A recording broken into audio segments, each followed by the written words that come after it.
The sledgehammer felt surprisingly light in Marcus Rivera's hands as he stood in his backyard at 7 a.m. on a crisp Saturday morning, staring at the cracked concrete monstrosity that had been slowly destroying his property value for the past 3 years. The old in-ground pool was a relic from the 1980s, complete with faded blue tiles, a broken filtration system, and enough structural damage to make it more of a liability than a luxury. "Today's the day," Marcus muttered to himself, adjusting his safety goggles and rolling his shoulders. He'd spent weeks researching the proper demolition techniques, obtained all the necessary permits from the city, and even hired a contractor to disconnect the electrical and plumbing systems safely. Everything was above board, legal, and meticulously planned. What Marcus hadn't planned for was the piercing shriek that erupted from the house next door the moment he took his first swing. "What are you doing?" The voice belonged to Diane Hutchinson, better known throughout Maple Grove subdivision as the woman who had single-handedly gotten 3 different ice cream trucks banned from the neighborhood for excessive noise pollution. She stood at her perfectly manicured fence line in her bathrobe and curlers, clutching her phone like a weapon. Marcus paused mid-swing and turned toward his neighbor. "Morning, Diane. Just taking down this old pool. Got all the permits and everything." He gestured toward the manila folder sitting on his patio table, thick with official documentation. Diane's eyes narrowed to dangerous slits. "You can't just destroy property like that. There are rules, regulations. This is a respectable neighborhood." "Which is exactly why I followed all the proper procedures," Marcus replied calmly, though he could feel his patience already wearing thin. This was the same woman who had called code enforcement on him for leaving his trash cans out 20 minutes past pickup time and filed a complaint about his aggressive golden retriever, a dog so gentle it was afraid of butterflies. "We'll see about that," Diane snapped, her fingers already flying across her phone screen. Marcus shook his head and returned to his work. The first few strikes felt therapeutic, each impact sending satisfying vibrations up his arms as chunks of deteriorated concrete broke away. He'd been dreaming of this moment ever since he discovered the pool was slowly undermining his home's foundation, creating cracks in his basement walls that had cost him thousands in repairs. The rhythmic pounding of hammer against concrete created a steady beat that drowned out most of the neighborhood's morning sounds, but not Diane's increasingly frantic phone conversations. Over the next hour, Marcus caught fragments of her calls drifting over the fence: dangerous demolition, property destruction, disturbing the peace, and his personal favorite, terrorist activity in a residential area. By 9 a.m., Marcus had made impressive progress. Nearly a quarter of the pool's shallow end was reduced to manageable chunks of rubble, neatly piled and ready for the waste management company he hired to haul it away Monday morning. Sweat beaded on his forehead despite the cool morning air, and his muscles ached in the most satisfying way. That's when he heard the sirens. Not just one siren, but multiple, a symphony of emergency vehicles that seemed completely disproportionate to one man demolishing his own pool with proper permits in broad daylight. Marcus straightened up, wiping his brow with the back of his work glove, and watched in bewilderment as police cars, a fire truck, and what appeared to be a code enforcement vehicle rounded the corner onto his quiet suburban street. Diane stood triumphantly at her fence, arms crossed and wearing a vindicated smile that suggested Christmas had come early this year. The first police cruiser pulled into Marcus's driveway with all the urgency of a high-speed chase, followed immediately by a second patrol car that blocked the street. Officer Jennifer Walsh stepped out, her hand instinctively moving toward her radio as she surveyed what she'd been told was a dangerous demolition situation with possible property destruction and public safety violations. What she found instead was a middle-aged man in safety gear standing next to a neatly organized pile of broken concrete, holding a sledgehammer and looking more confused than dangerous. "Sir, we received reports of illegal demolition activity," Officer Walsh announced, her tone professional but already tinged with skepticism as she took in the scene. The dangerous situation looked remarkably organized. Marcus set down his sledgehammer and pulled off his safety goggles. "Officer, I'm Marcus Rivera, and this is my property. I had all the permits right here." He gestured toward the folder on his patio table, then glanced toward Diane's house, where his neighbor had positioned herself like a general commanding troops from her elevated deck. "He's destroying property," Diane called out dramatically, her voice carrying across both yards. "There could be structural damage to the entire neighborhood. Gas lines, water mains. Think of the children." Officer Walsh's partner, Officer Mike Chen, had been walking the perimeter of the pool during this exchange. He approached with barely concealed amusement. "Walsh, you need to see this." The permits were immaculate. Not only did Marcus have the required demolition permit, but he also had documentation for electrical disconnection, plumbing isolation, environmental impact assessment, and even a structural engineer's report confirming the pool's removal would actually benefit the property's stability. The folder was so thoroughly organized it would have made a city planner weep with joy. "Sir," Officer Walsh said, her tone shifting from authoritative to apologetic, "these permits appear to be completely in order. When did you obtain them?" 3 weeks ago, Marcus replied. "I've been planning this for months, even hired professionals to handle the utilities disconnection." He pointed to various Taggart and Cat pipes around the pool area. "Everything's been done by the book." Meanwhile, the fire truck had arrived with enough fanfare to suggest they were responding to a 3-alarm blaze rather than a homeowner with a sledgehammer. Captain Rodriguez climbed down from the truck, took one look at the scene, and immediately reached for his radio to inform dispatch that their structural collapse emergency was actually one guy legally demoing his own pool. But Diane wasn't finished. As more neighbors began emerging from their houses to witness the spectacle, she launched into what could only be described as a performance worthy of community theater. "Officers, you don't understand the full scope of this situation. He started at 7 a.m. on a Saturday. That's noise ordinance violation. And what about property values? What about the environmental impact of all that concrete dust? What about the precedent this sets?" Officer Chen had to turn away to hide his grin. In his 15 years on the force, he'd responded to plenty of neighbor disputes, but he'd never seen someone call 911 over legal home improvement projects. "Ma'am," he said, his voice carefully controlled, "Mr. Rivera has all the proper permits and appears to be following safety protocols. There's no violation here." "But the noise," Diane persisted, her voice reaching a pitch that made several dogs in the neighborhood start barking. "It's disturbing the peace. I haven't been able to enjoy my morning coffee in tranquility." This was the moment Officer Walsh lost her composure. She maintained her professional demeanor through domestic disputes, bar fights, and actual emergencies, but the image of someone calling multiple emergency services because their neighbor's home improvement project interfered with their coffee ritual was too much. A snort of laughter escaped before she could stop it. The code enforcement officer, Jim Patterson, had been quietly reviewing Marcus' paperwork during the drama. He approached the group with the satisfied expression of a man who found everything exactly as it should be. "Folks, not only are these permits valid, but this is honestly one of the most thoroughly documented home renovation projects I've seen. Mr. Rivera even has a waste management plan filed with the city." By now, at least a dozen neighbors had gathered at various property lines, creating an impromptu audience for what was rapidly becoming the most entertainment Maple Grove subdivision had seen since the great mailbox painting controversy of 2022. What started as Diane's attempt to humiliate Marcus had backfired spectacularly, transforming into an unscheduled neighborhood meet and greet with law enforcement as the guest speakers. The gathered crowd began to take sides, and it quickly became apparent that Diane had fewer allies than she anticipated. "About time someone dealt with that eyesore," called out Mrs. Chen from 3 houses down, gesturing toward the deteriorating pool. "Been bringing down all our property values for years." Bob Martinez, who lived directly across the street, nodded enthusiastically.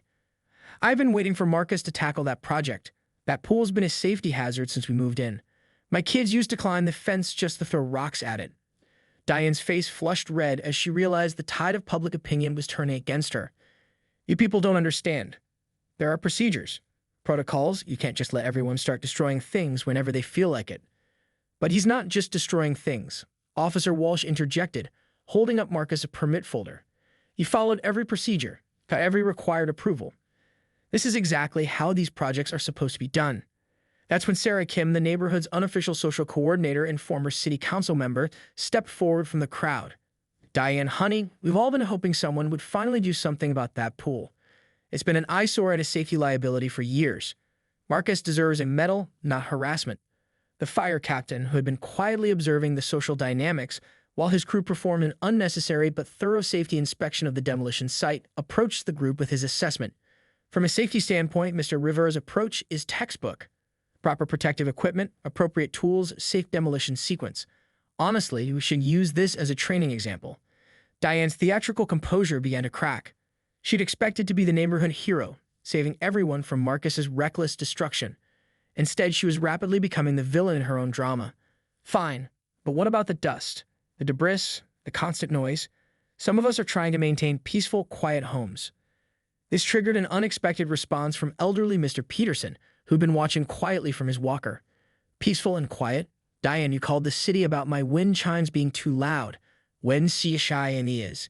You reported the Johnson's baby for excessive crying during naptime hours. You tried to get a noise ordinance against the ice cream truck that's been serving this neighborhood for 20 years. A murmur of agreement rippled through the crowd.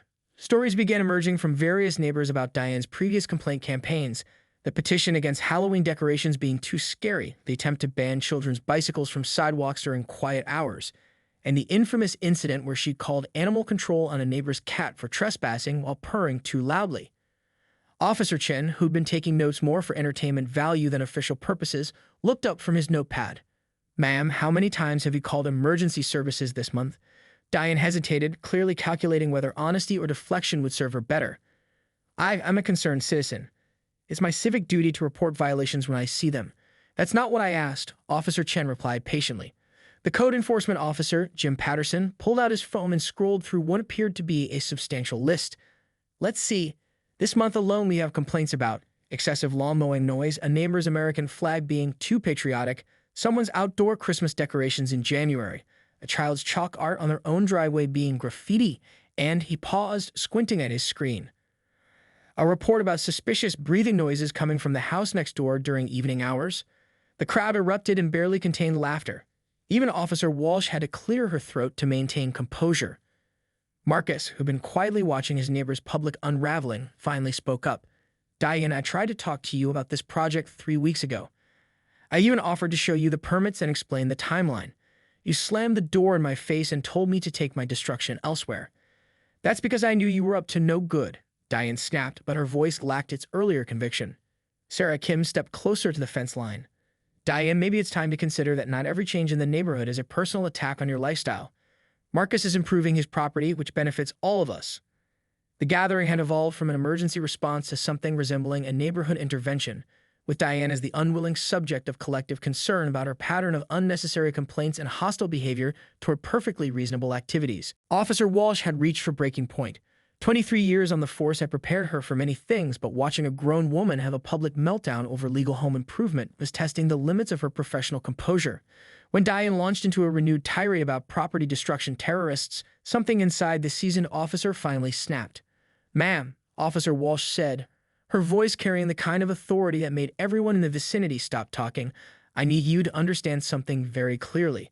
You've called 911, which is reserved for actual emergencies, to report a man legally improving his own property with proper permits on a Saturday morning. Do you understand how this looks?"